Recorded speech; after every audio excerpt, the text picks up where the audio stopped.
ओही मारो के पास पर हमारे लाश जानू जाई हो सहले ना सहाई तोहरा से ई जुदाई हो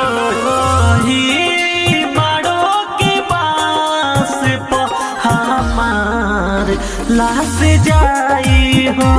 ओही मारो के पास पर हमार लाश जाई हो।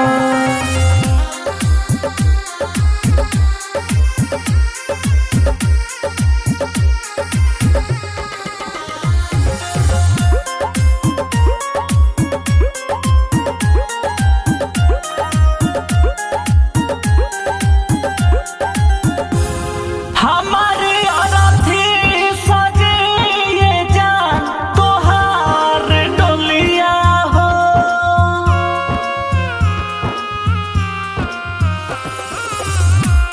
कैसे रहबू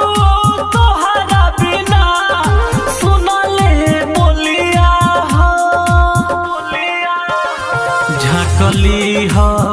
घूंघटा से प्यार के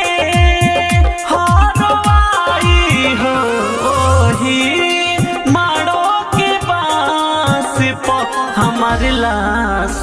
जानू जाई हो ओही मारो के पास पर हमार लाश जाई हो।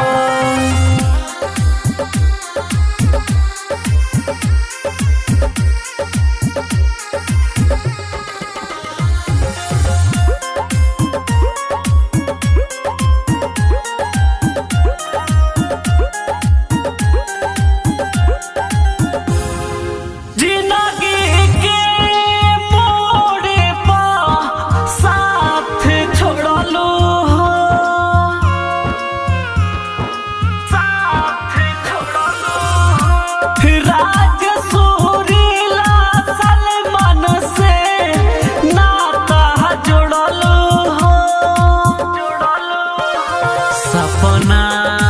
रही सजवले की डोलिया घर आई हो ओही मारो के पास पर हमार लाश जाई हो ओही मारो के पास पर हमार लाश जाई।